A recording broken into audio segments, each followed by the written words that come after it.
ये देखते हैं क्वेश्चन नंबर 4 का फोर्थ पार्ट, जिसमें ये एपी सीरीज मुझे प्रश्न में ऑलरेडी दे के रखा है और बोला है कि आपको चेक करना है कि यह एपी है। यदि ये एपी है तो आपके इसके 3 टर्म और बताने हैं। भाई जो पहली टर्म होती है ना, जो ये फर्स्ट टर्म दी हुई है, यही मेरी फर्स्ट टर्म होती है, जिसको मैं बोलता हूँ ए। अब एपी चेक करने के लिए हमको क्या करना पड़ेगा? हमको करना पड़ेगा कि भाई इन जो टर्में दी हुई हैं ना, इन्हीं टर्म के बीच का कॉमन डिफरेंस। यदि मैं कॉमन डिफरेंस चेक कर लेता हूँ और मेरे कॉमन डिफरेंस सेम आ जाते हैं सभी के, इसमें से इसको माइनस करता हूँ, इसमें से इसको माइनस करता हूँ, इसमें से इसको माइनस करता हूँ, और सभी के यदि वैल्यू बराबर आ जाती है तो वो मेरा एपी कहलाता है। क्यों? क्योंकि वहाँ से डी का मान मेरा सेम कहलाता है। तो चलिए देखते हैं सभी का डी कैसे निकालेंगे। भाई ये मेरा डी है ना। डी क्या कहता है? डी कहता है कि भैया पहले अगली वाली टर्म से पिछली वाली टर्म को माइनस कर दो, है ना। तो कम से कम मिनिमम 2 तो हमको निकाल के चेक ही करने पड़ेंगे। तो यदि मैं यहाँ से A2 से A1 को घटाया हूँ तो यहाँ अगली टर्म में A3 में A2 घटाना पड़ेगा, मुझे माइनस करना पड़ेगा। और पूरी चेक कर लेते हैं। इसमें से इसको करेंगे तो मतलब मेरे पास क्या टर्म है भाई? 4 है, और 4 में से मुझे क्या घटाना पड़ेगा भाई? ये जो फार्मूला लिखा हुआ है ना, ये फार्मूला आपके एपी सीरीज में इंट्रोडक्शन पार्ट में सारी चीज़ें आपको बता के रखी गई हैं। वहाँ पे आप देख लेंगे तो कन्फ्यूजन आपका दूर हो जाएगा। यहाँ फिलहाल हमने कुछ नहीं किया, इस टर्म से इस टर्म को घटाया तो ये A2 टर्म है, A2 में से A को घटा दिया, A2 में से A को माइनस कर दिया। चलिए देखते हैं क्या दिया हुआ। A2 दिया हुआ है -6 और बीच में माइनस, और यहाँ पे क्या है? माइनस का 10 है ना। इसको यदि हम आगे सॉल्व करने का प्रयास करेंगे तो भाई साहब ये माइनस तो 6 ही रहेगा और माइनस माइनस ही हो जाएगा प्लस का 10। तो यहाँ मुझे कितना मिल गया? प्लस का 4, क्योंकि पॉजिटिव संख्या बड़ी है ना। तो पहला तो कॉमन डिफरेंस 4 आ रहा है। चलिए आगे का चेक करते हैं। क्या सभी 4 आ रहे हैं? भाई आगे का चेक करेंगे तो A3 माइनस A2 है, A3 माइनस A2 है, ये थर्ड टर्म है, ये सेकेंड टर्म है ना। A3 माइनस A2 है, माइनस A2 की बात करते हैं तो क्या है भाई? यहाँ पे है 6, है ना।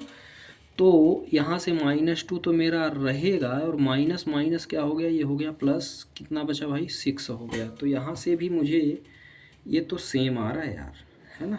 ये भी मुझे 4 ही मिल गया। आगे की बात करते हैं। दोनों डिफरेंस तो मेरे सेम आ गए। अगले टर्म की यदि हम बात करते हैं तो भैया क्या करना है मुझे? This minus this.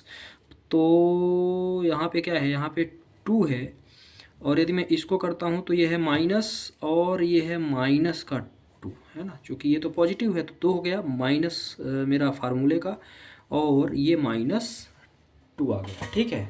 तो यदि मैं इसको सॉल्व करूँगा तो ये भी मेरा 2 + 2 मतलब मेरा कितना मिल गया? 4 मिल गया। तो कोई दिक्कत है नहीं भाई, सभी कॉमन डिफरेंस मेरे सेम आ रहे हैं। तो यहाँ पे आप लिख देंगे डिफरेंस इज सेम। भाई सॉल्यूशन करने का पूरा तरीका क्या आ गया? Difference is same.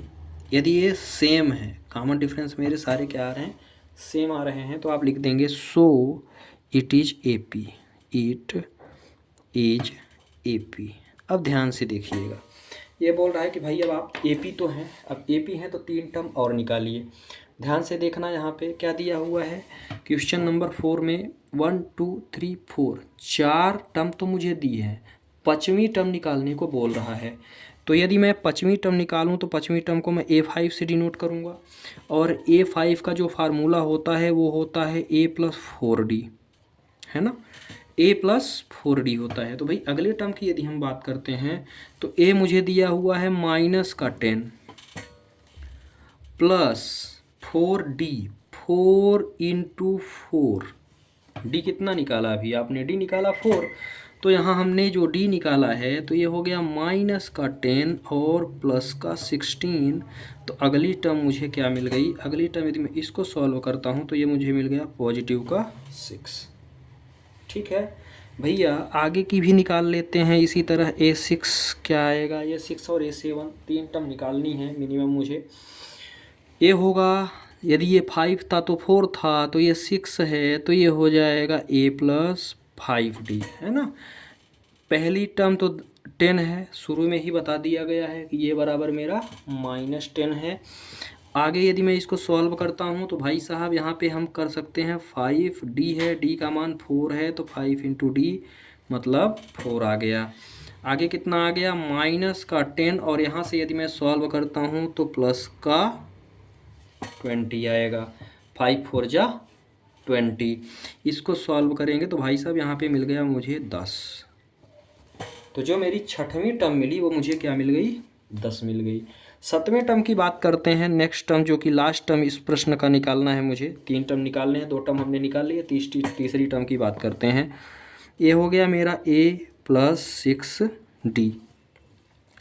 भाई a कितना दिया हुआ है, ये दिया हुआ है -10 मुझे, और यदि मैं इसकी बात करता हूँ तो ये होता है 6d मतलब 4। d का मान अभी हमने 4 निकाला। तो आगे यदि हम इसको सॉल्व करते हैं तो ये तो मेरा -10 रहेगा ही, और यदि मैं इसको सल्यूशन करूँ तो ये हो जाएगा 24 24। मतलब यदि मैं इसको सॉल्व करूँ तो 10 तो 24 में घटा तो कितना आ गया, 14। ठीक है, तो इस तरह से हमको जो है 3 टर्म निकालने थे और आगे के तीनों टर्म हमने फाइंड कर लिए हैं। अब चलिए जो एपीज बनेगी वो एपी की सीरीज के फॉर्म में हम इसको लिख देते हैं।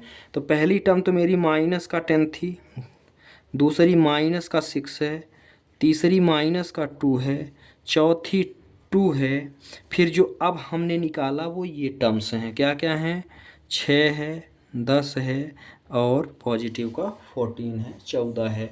तो इस तरह से ये प्रश्न यहाँ पे हमने 3 टर्म निकाल के बता दिए। ये प्रश्न होता है यहाँ पे समाप्त।